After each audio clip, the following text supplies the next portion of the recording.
Abu Hurairah radhiyallahu anhu tanya kepada Rasulullah sallallahu alaihi wasallam, apakah tanda-tanda kiamat? Maka itu Nabi sallallahu alaihi wasallam menyebut 5. Yang pertama, yataqarrabuz zaman waktu semakin pendek. Yang kedua, wayang kusul ilmu, apabila orang yang berilmu semakin kurang. A'udzu billahi minasyaitonir rajim. Bismillahirrahmanirrahim. Assalamualaikum warahmatullahi taala wabarakatuh. Alhamdulillahi rabbil alamin. Wa bihi nasta'in ala udwana illa 'alal zalimin. Asyhadu an la ilaha illallah wahdahu la syarika lah. Wa asyhadu anna Muhammadan 'abduhu wa rasuluh. Allahumma salli wa sallim ala habibina wa syafi'ina wa zukhrina wa qudwatina wa uswatina sayyidina wa maulana Muhammad wa ala alihi wa ashabihi wa man tabi'ahum bi ihsanin ila yaumiddin. Subhanaka la ilma lana illa ma 'allamtana innaka antal alimul hakim. ولا حول ولا قوة إلا بالله العلي العظيم. أما بعد. اللهم إنا نسألك علما نافعا. Ya Allah, ya Tuhan kami, kurniakan kepada kami ilmu yang bermanfaat, wa rizqan halalan thayyiban, dan kurniakanlah juga kepada kami rezeki yang baik lagi halal serta mencurah-curah, wa amalan mutaqabbala, dan terimalah segala amalan baik kami. Mudah-mudahan kami layak masuk ke dalam syurga-Mu ya Allah. Amin ya rabbal alamin. Kerusi surah wali jawatan kuasa, Tuan Imam, Tuan Bilal, Tuan Siak, seterusnya, ayah-ayah, tuan-tuan dirahmati Allah sekalian, utamanya syukur kehadrat Allah Subhanahu wa taala. Lagi beberapa hari lagi 2023 nak melabuhkan tirai. Pada masa yang sama, dalam sehari dua ni cuti panjang disebabkan ada perayaan agama lain. Maka kita ambil kesempatan untuk sebahagian daripada kita untuk bercuti bersama keluarga. Ada yang berehat di rumah dan sebagainya. Tak lupa juga kerajaan juga mengumumkan mengambil peluang untuk memberikan tol percuma selama hari ini dan hari Isnin ke Selasa. Maka itu hari ini jalan memang jam teruk. Kena pula kenduri kahwin banyak, orang menikah ramai, ada kenduri tahlil sana, ada jemputan doa selamat dan sebagainya dalam minggu ini. Jadi masing-masing sibuklah dengan tugasan masing-masing. Namun itulah kehidupan kita seharian, yang mana kita sentiasa disibukkan diri kita dengan urusan-urusan dunia, yang memang hari-hari itulah kejadian yang kita diciptakan oleh Allah Subhanahu wa taala ini untuk melengkap antara satu sama lain, saling lengkap melengkapi. Maka itu Allah Ta'ala tahu bahawasanya kita ni apabila dalam berurusan di dunia Allah ini sudah pasti akan ada cabaran, dugaan dan sebagainya. Maka Allah Ta'ala berikan kita satu pedoman, menurunkan wahyu melalui Nabi SAW sampailah kepada kita, yakni kitab suci Al-Quran Al-Karim. Dan semua orang sedia maklum pegangan kita ada terkandung di dalam Al-Quran. Kerana itu adalah ayat-ayat Allah Subhanahu wa taala dan pelbagai cerita yang diberitakan, yang direkodkan di dalam Al-Quran. Di antaranya perkara-perkara yang besar sehinggalah kepada perkara-perkara yang kecil. Hari ini viral di media sosial pasal perayaan, nak bagi ucapan perayaan Christmas boleh ke tidak. Hari ini viral di media sosial siapa Yahudi, siapa Kristian masuk dalam Islam. Hari ini viral di media sosial macam-macam. Jadi manusia pada hari ini sudah mula lalai, leka, terpedaya dengan apa juga yang ada di dalam media sosial. Kerana media hari ini, media baru hari ini merupakan jarum-jarum Yahudi. Ini kita kena sedar. Sebab itu Allah Subhanahu Wa Taala telah lama menurunkan Al-Quran melalui Nabi sallallahu alaihi wasallam sebagai pedoman hidup. Dan di dalam Al-Quran diceritakan pelbagai kisah yang perlu kita ambil iktibar, jadikan pengajaran, jadikan panduan hidup. Dan di antaranya yang disebut dalam Al-Quran dalam satu surah yang dikatakan sebagai jantung Al-Quran, iaitu surah Yasin. Dan biasanya kita baca Yasin ni Khamis malam Jumaat. Tuan Imam, sini Khamis malam Jumaat baca Yasin, baca Yasin. Kita jadikan dia satu tradisi. Khamis malam Jumaat memang kita baca Yasin. Subuh mungkin kita baca surah apa tu Imam? Di sini kalau subuh tak baca, lepas subuh tak ada. Ada di tempat lain kadang-kadang subuh Jumaat dia baca surah Al-Kahfi. Ada yang lepas Isyak dia baca surah Al-Mulk 30 ayat dan sebagainya. Dia nak jadikan satu tradisi kebiasaan. Mungkin di surah ini insya-Allah Tuan Imam dah mulakan kebiasaan dengan kunut nazilah. Tempat lain belum lagi. Alhamdulillah. Satu tradisi yang kita mulakan dengan perkara yang baik. Dan Khamis malam Jumaat biasa kita baca Yasin. Memang kita baca Yasin di tempat-tempat lain daripada zaman tahun 80-an, 70-an, 90-an semua baca Yasin malam Jumaat. Orang mati baca Yasin. Kenduri doa selamat, tahlil arwah baca Yasin. Pindah rumah baca Yasin, kahwin baru baca Yasin, anak kahwin baca Yasin. Marhaban anak-anak kahwin, siang tu jemput marhaban surau pun baca Yasin. Semuanya kita baca Yasin sebab ia adalah satu tradisi yang sangat baik. Kenapa baca Yasin? Sebab dia jantung Al-Quran, sebab dia hati Al-Quran, sebab dia pendek berbanding Baqarah ataupun berbanding surah An-Nisa ataupun surah-surah yang lain. Tahu? Sebab Nabi SAW sebut, man qara'a Yasin, siapa yang baca Yasin fi lailatan, pada malam hari, asbahabna maghfuran lah, maka diampunkan dosanya daripada malam sampai subuh. Itu Nabi sebut. Hadis sahih. Siapa baca Yasin pada malam hari, diampunkan dosanya sampai siang, sampai subuh. Makanya bertepatan daripada itu, kias daripada itu, para ulama menyebut, membahaskan siapa baca siang hari Yasin, diampunkan dosanya daripada siang sampai ke malam. Itu yang Nabi SAW sebut, asbahabna maghfuran lah, diampunkan dosanya. Itu orang baca Yasin. Hadis ini adalah hadis sahih dan terdapat tafsir dalam tafsir Ibnu Kathir karangan Imam Abu Fida Ismail Ibnu Kathir. Siapa baca Yasin? Normally we are Malay people, Malaysian, kita baca malam Jumaat. Tidak semestinya baca malam Jumaat. Sebab tu hadis ini kata fi lailatan, pada malam hari, tidak kira malam apa sekalipun.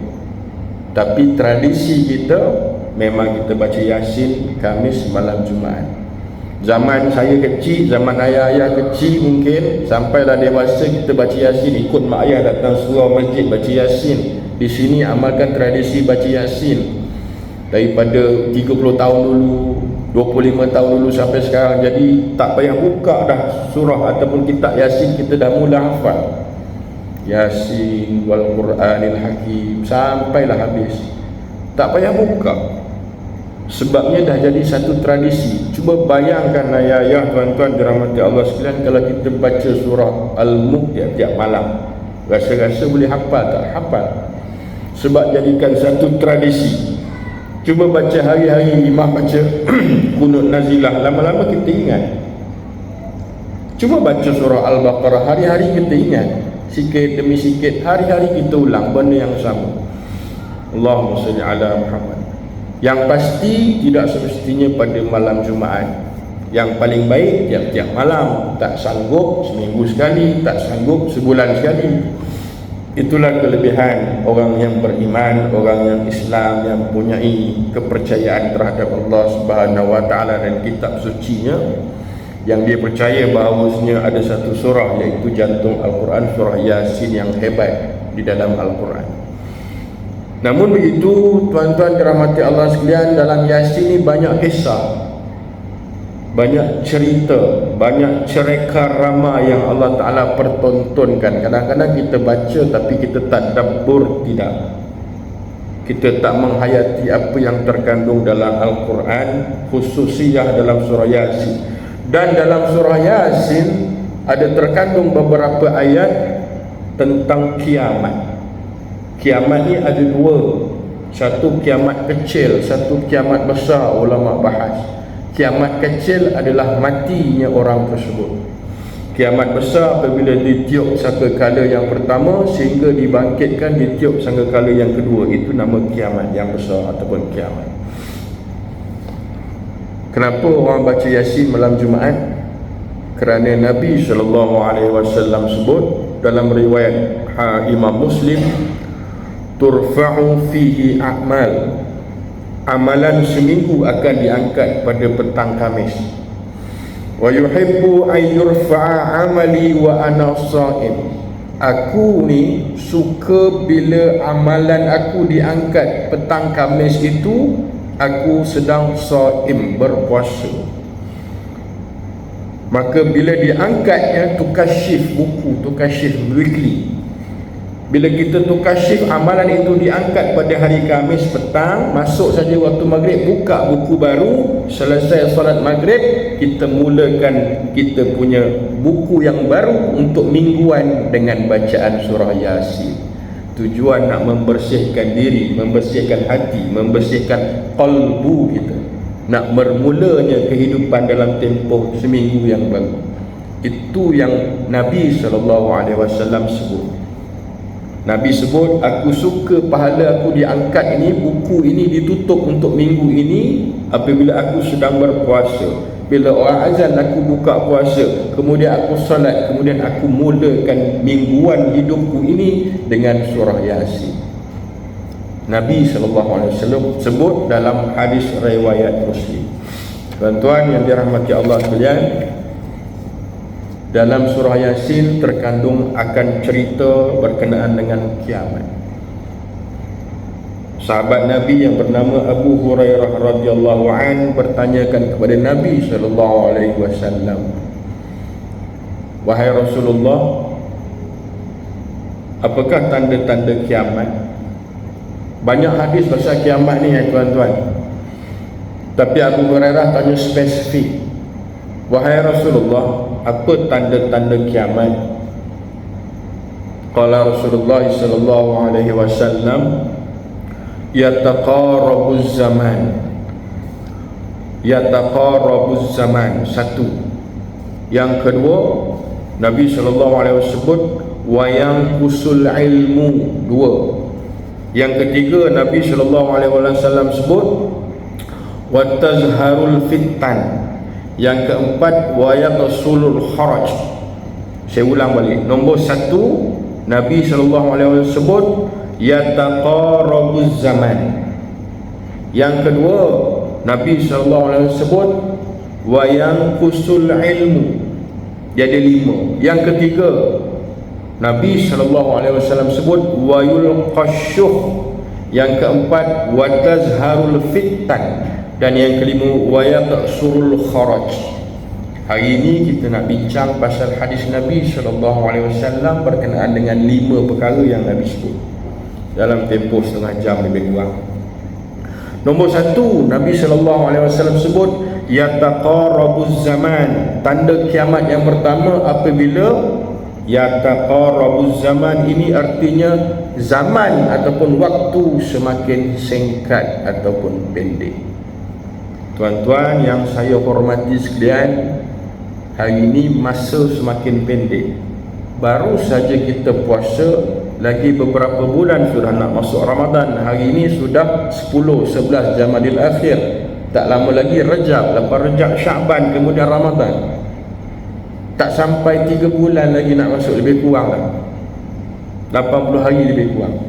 Sekejap sangat masa. 5 minit yang sekarang dengan 5 minit zaman Nabi SAW, 5 minit yang sama. Matahari yang sama, bulan yang sama, bintang yang sama, bumi yang sama. Tetapi hari ini masa 5 minit sangat singkat. Dulu 5 minit sangat panjang. Kenapa jadi begitu? Kerana kita sibuk dengan hal dunia. Kerana dulu tidak ada google.com, yahoo.com, gmail.com. Dulu tidak ada IG ataupun Instagram. Dulu tak ada Facebook. Dulu tak ada Twitter. Dulu tak ada TikTok. Dulu tak ada macam-macam.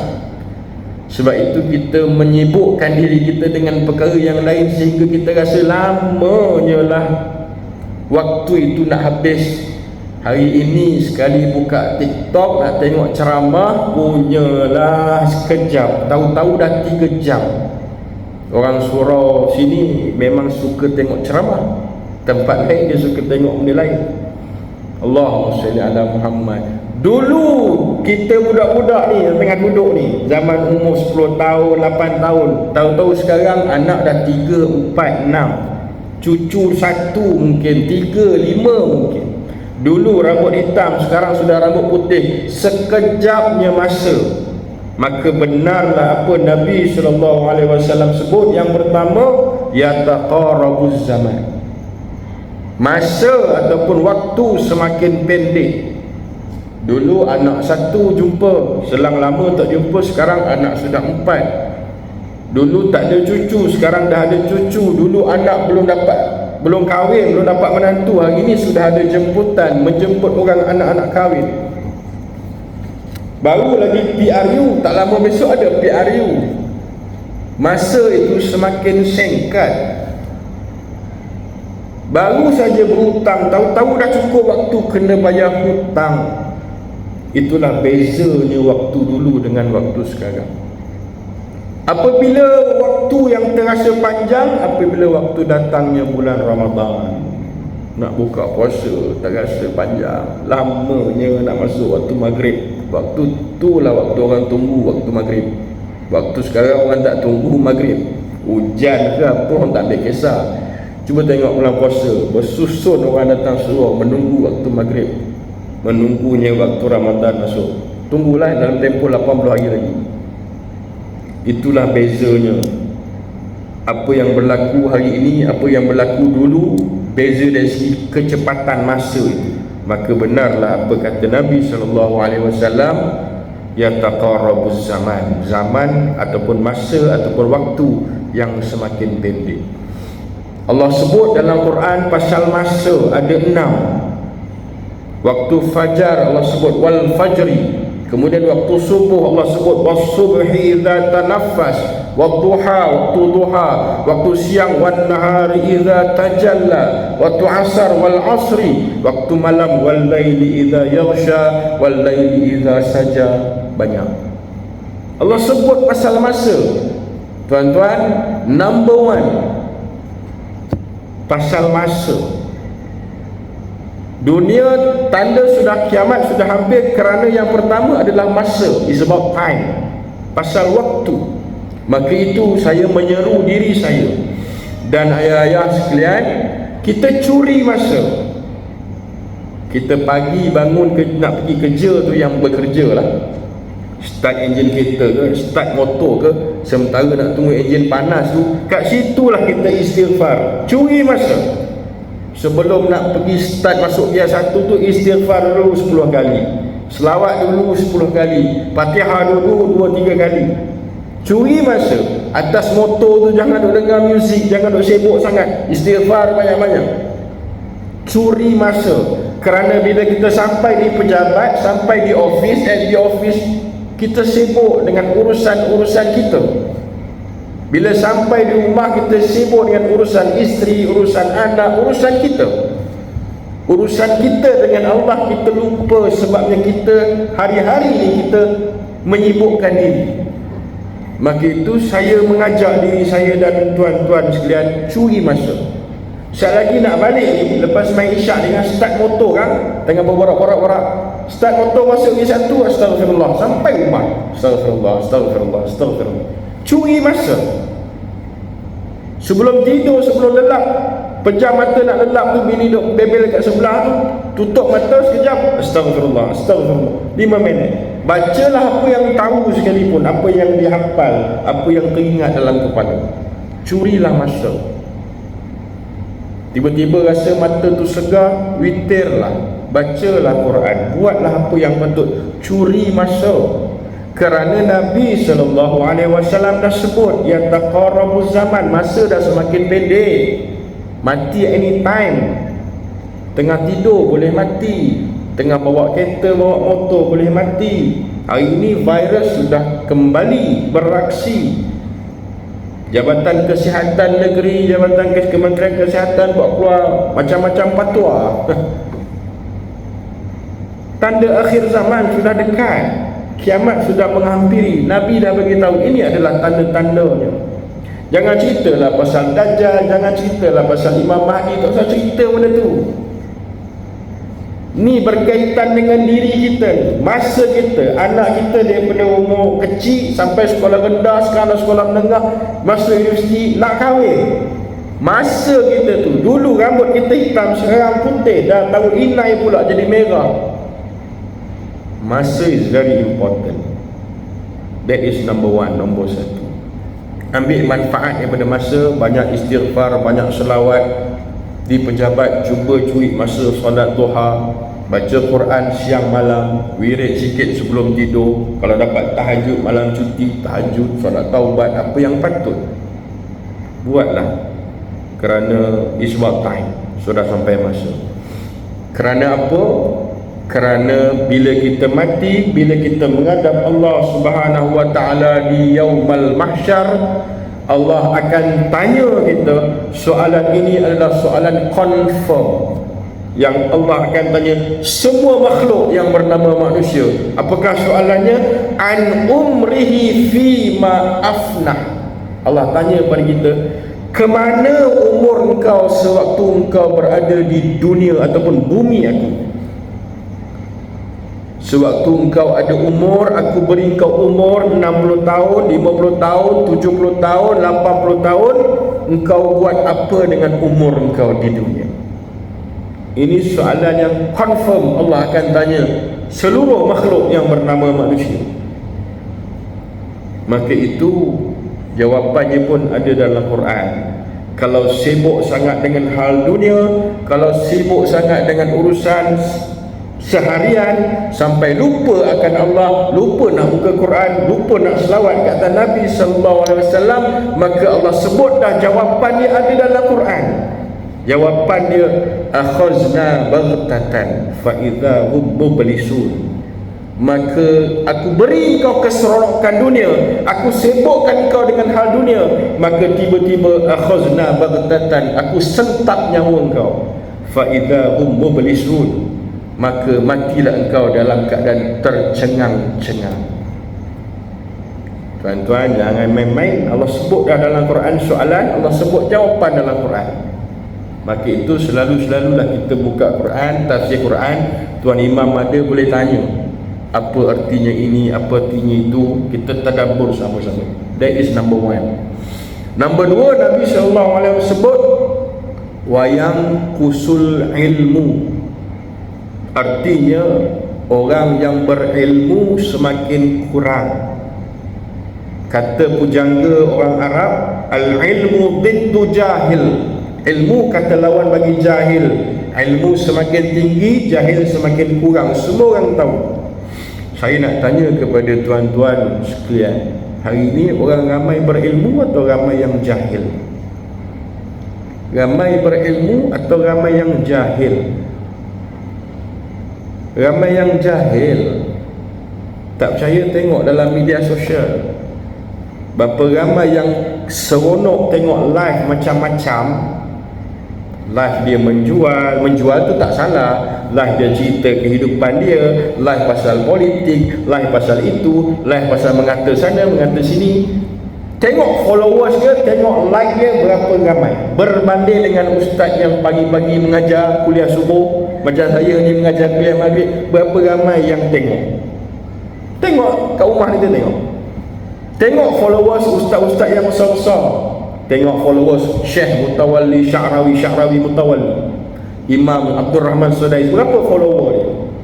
Bandingkan follower dia dengan kumpulan Coldplay, dengan Billie Eilish, dengan kumpulan sana, dengan kumpulan sini. Bandingkan, menandakan kita sudah berada di akhir zaman, kiamat. Wayang kusul ilmu, orang yang berilmu semakin kurang. Hari ini berapa ramai ustaz-ustaz, bukan ustaz lah, para ulama yang hebat-hebat telah pun meninggalkan dunia.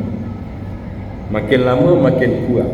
Berapa ramai orang yang habis Al-Quran di Palestin ataupun di Syria, di Libya, di Iraq yang telah pun mati dibunuh. Makin kurang orang yang menghafal Al-Quran.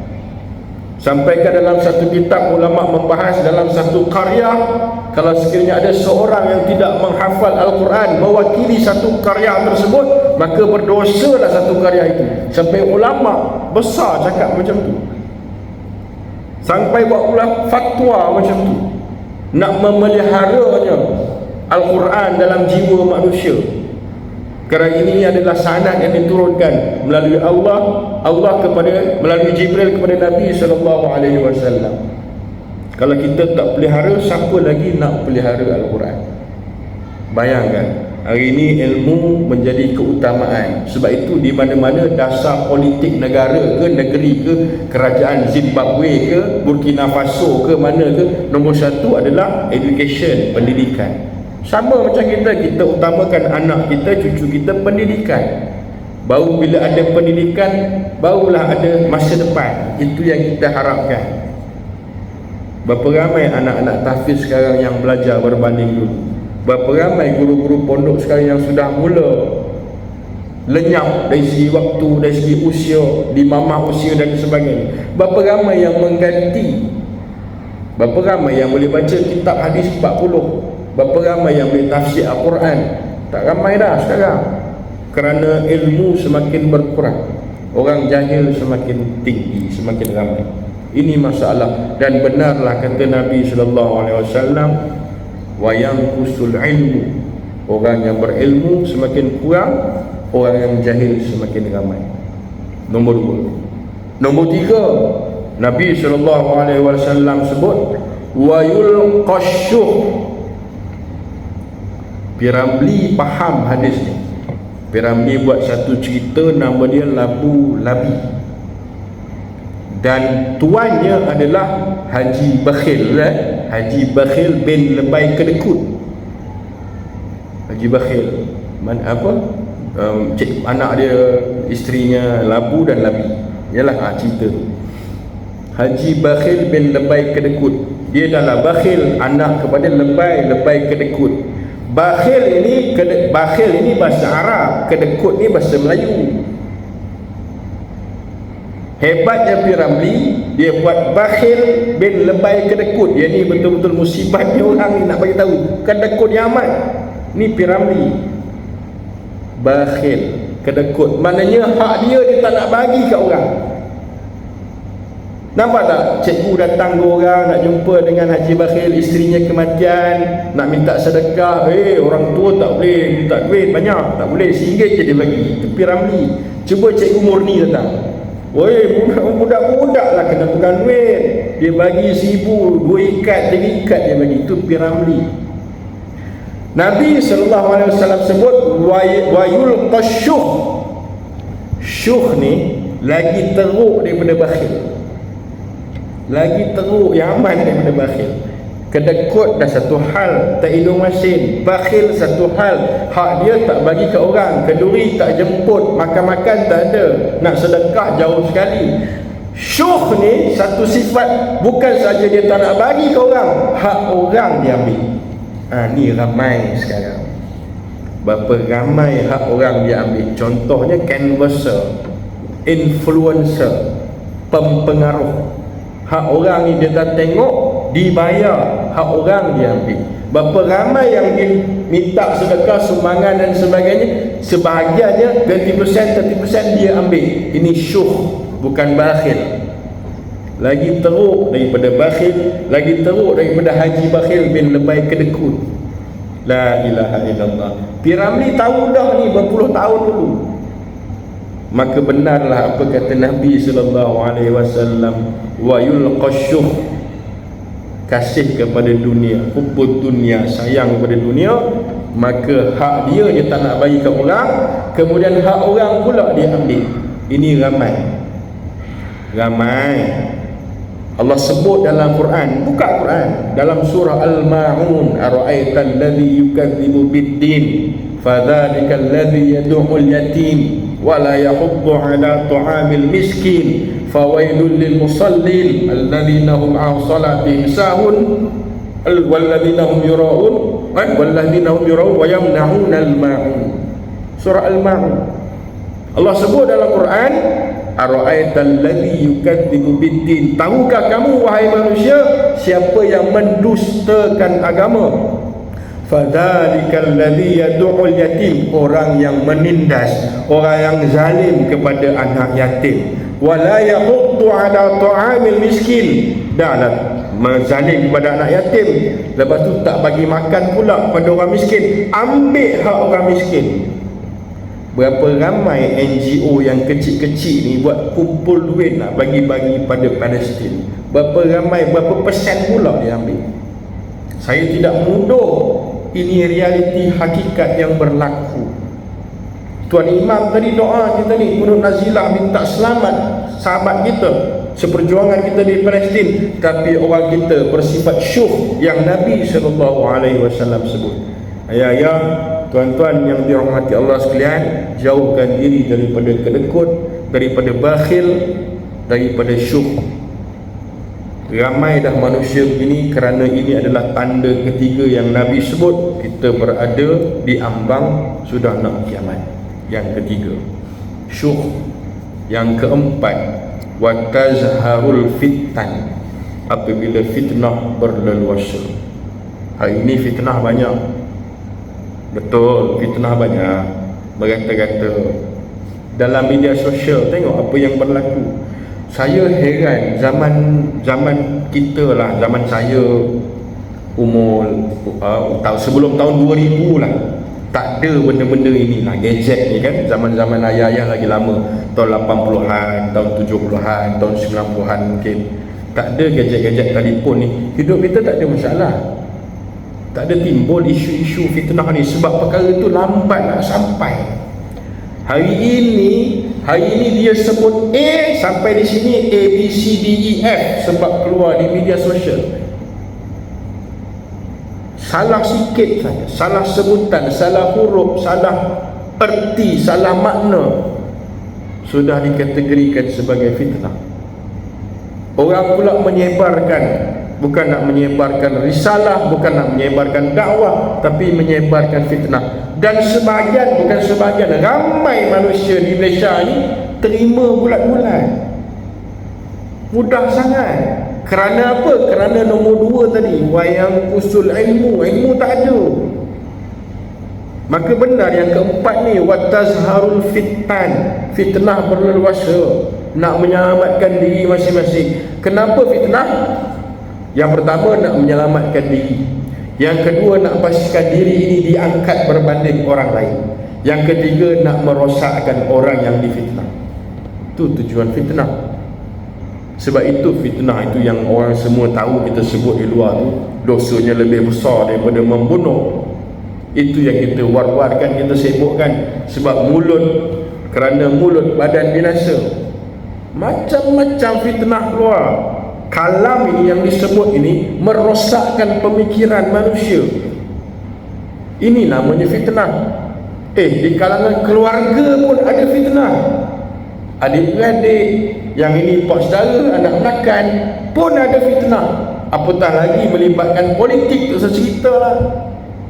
Ni di Palestin fitnah. Yang ini kata Hamas salah, yang ini kata Fatah salah, yang ini tanam campur, yang ini kata benda ni tak betul. Benjamin Netanyahu kata begini, Ismail Haniyeh kata begini, macam-macam. Ini fitnah. Tuan-tuan, kita sudah berada di ambang kiamat, akhir zaman. Fitnah dalam telefon ni, tuan-tuan tengok dalam telefon tuan-tuan, buka lah Facebook, TikTok, Instagram, Twitter, buka macam-macam. Buat ini salah, buat itu tak betul. Kalau dalam konteks politik, politik lah. Dalam konteks seharian kehidupan, di pejabat pun fitnah, di kawasan jiran tetangga fitnah.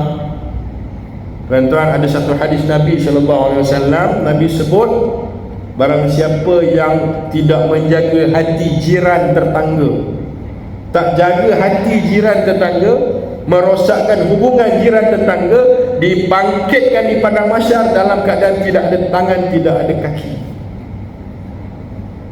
Ni duduk dalam satu kawasan ni, Suar Kasih ni, Hussein On ni.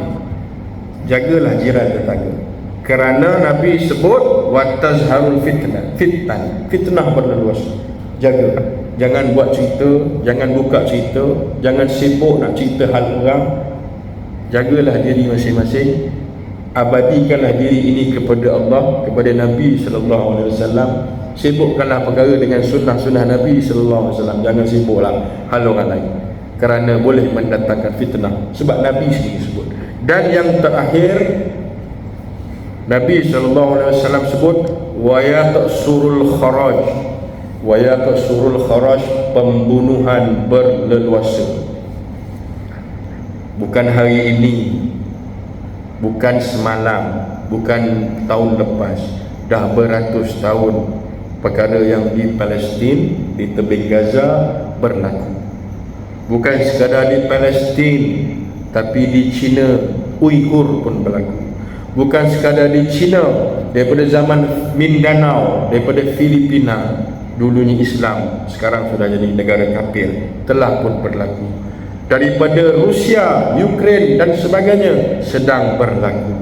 Afghanistan diserang bertubi-tubi oleh Rusia dan USA, sedang pun berlaku, sudah pun berlaku. Mana lagi? Banyak negara yang sedang ditindas oleh orang-orang bukan Islam. Kerana apa? Kerana Allah sebut dalam Quran, walan tarda ankal yahudu walan nasara hatta tattabi'a millatahum. Tidak akan redha orang Yahudi, orang Nasara, melainkan kita ikut cara hidup mereka. Selagi kita tak ikut cara hidup mereka, mereka tidak akan redha orang Islam. Orang Kristian, orang Yahudi, orang Nasrani, dia tak suka orang Islam. Bagi dia, orang Islam ni anggap agama yang datang kemudian. Sebab apa? Sebab Jesus Christ, Nabi Isa datang dulu. Bagi dia Nabi Isa itu Tuhan. Nabi Muhammad ni adalah messenger, pesuruh Tuhan. Sebab Nabi Muhammad datang kemudian, Nabi Isa lahir tanpa ayah. Anggapan mereka begitu. Christian is number one.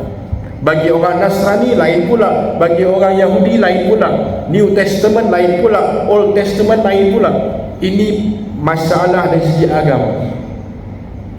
Maka daripada itu lahirlah pembunuhan berleluasa. Hari ini ayah-ayah, tuan-tuan yang saya hormati sekalian, 5 perkara yang Nabi SAW sebut ini sedang berlaku. Sebahagiannya sudah berlaku, sedang berlaku. Percayalah, Palestin nanti akan ada genjatan senjata dalam beberapa tempoh bulan akan datang. Angkat senjata, rehat. Dalam tempoh setahun ke depan, perang balik akan berlaku. Sebab Allah Ta'ala sebut dalam Quran pasal Palestin. Tidak akan selesai isu Palestin ini. Dalam Quran sebut, tuan-tuan boleh buka dalam Quran, buka hadis. Tidak akan selesai isu Palestin ni sehinggalah datangnya Imam Mahdi, sehingganya terbitnya Dajjal, sehingga keluarnya Nabi Isa AS. Macam-macam kisah. Jangan heranlah pasal Palestin ni. Kita cuma boleh berdoa saja kepada Allah, selamatkanlah seagama, saudara sedaging seagamaku, sahabat-sahabat aku di sana. Itu saja kita mampu. Ada duit lebih, kita bagilah bantuan. Kita tak mampu. Dari segi hukum syarak, konteksnya kita mesti berdoa. Adapun negara-negara jiran seperti Syria, Lebanon, Iraq, Iran, Saudi, itu wajib membantu dari segi fizikal. Tetapi Saudi apakan daya? Khutbah sebut saja pasal kunut nazilah, Allahumma suri Islam wa muslimi fi Palestin, situ juga kena tangkap. Apakan daya? Itulah Saudi dia perangai. Saudi ni lebih kurang Yahudi juga, sebab memang betul datang daripada Yahudi. Nama je kerajaan Saudi. Sebab itulah Nabi diturunkan daripada bangsa orang Quraisy, kerana memang dia bangsa yang sangat-sangat bongok. Orang Arab memang kuat menipu. Dahlah menipu, jahil, bodoh. Ini asal orang Arab. Sebab itu Nabi SAW tidak diturunkan di kalangan bangsa Melayu, diturunkan di kalangan bangsa orang Arab, bangsa Quraisy.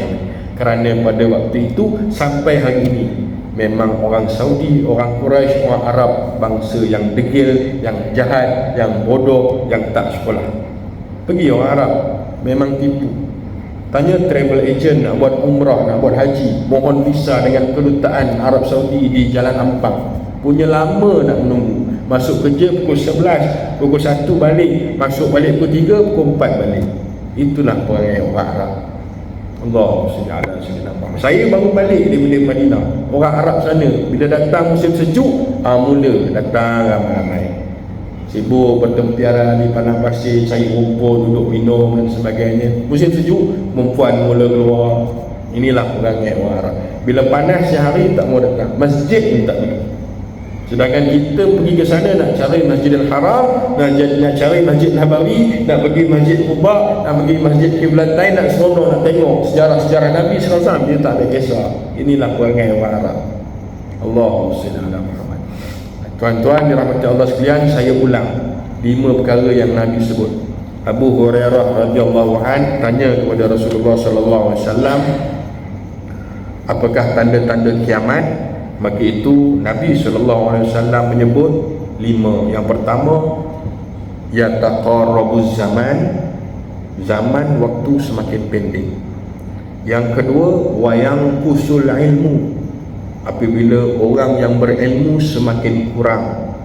Yang ketiga, wayul qasyuh, apabila orang yang bersifat syuh, bakhil, kedekut semakin ramai. Yang keempat, watazharul fitnah berleluasa, bertebaran di seluruh dunia. Dan yang kelima, wayabsurul kharaj, pembunuhan berleluasa. InsyaAllah kita memperingatkan diri kita, keluarga kita, isteri dan anak-anak serta cucu-cucu, jagalah diri masing-masing, kerana mati anytime, kiamat bila-bila masa, Imam Mahdi bila-bila masa boleh timbul, boleh muncul. Kita cuma berdoa kepada Allah Subhanahu Wa Taala mati dalam keadaan husnul khatimah. Kita berdoa semoga bila ditempatkan kita bersama di sisi Nabi SAW dan sama-sama kita bersama baginda Nabi, layaknya kita masuk ke dalam syurga Allah Subhanahu Wa Taala, insya-Allah. Yang baik datang daripada Allah, yang kurang tu kelemahan kita semua sebagai makhluk. Kita doakan sama-sama, mudah-mudahan sahabat kita di Palestin sentiasa dipelihara oleh Allah Subhanahu Wa Taala. InsyaAllah aqulu qawli hadha wa astaghfirullahal azim li wa lakum. Assalamualaikum warahmatullahi taala wabarakatuh.